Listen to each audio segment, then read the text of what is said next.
நம்ம Ashwin sweets and snacks export பண்றதுக்கு 7373041434 மற்றும் www.ashwinsweets.com கான்டாக்ட் பண்ணுங்க.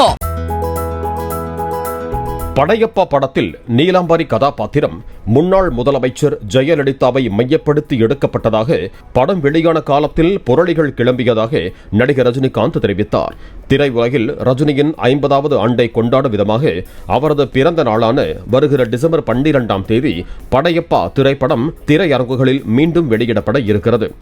இந்த நிலையில் படையப்பா படம் உருவான விதம் குறித்தும் அதன் அனுபவம் குறித்தும் ரஜினிகாந்த் வெளியிட்டிருக்கும் வீடியோ பதிவில் இதனை தெரிவித்திருக்கிறார். படையப்பா மூலக்கதை என்னுடையது தான். கல்கி அவருடைய பொன்னியின் செல்வன் எனக்கு ரொம்ப பிடிச்ச புத்தகம், நாவல் அது.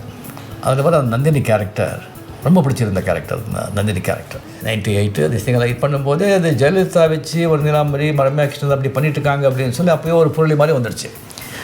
ஸோ வந்த பிறகு அதுக்கப்புறம் படம் ரிலீஸ் ஆன பிறகு ஜெயலலிதா பார்க்கணும்னு சொல்லியிருக்காங்க.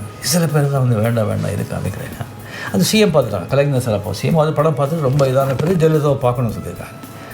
எனக்கு என்னங்க இருக்குது அப்படின்னு சொல்லி படத்தை ஒரு ரீலெல்லாம் கொடுத்த பிறகு அவங்களே போய் தேட்டரில் அவங்க பார்த்துட்டு அதுக்கப்புறம் ரொம்ப நல்லா இருக்குன்னு அப்ரிஷியேட் பண்ணாங்கன்னு கேள்விப்பட்டேன் நான்.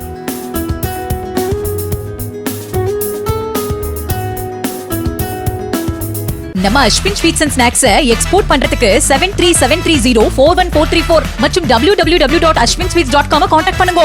பிளே ஸ்டோர் மற்றும் ஆப் ஸ்டோரில் இருந்து பாலிமர் செயலியை QR கோடு மூலம் பதிவிறக்கம் செய்யுங்கள்.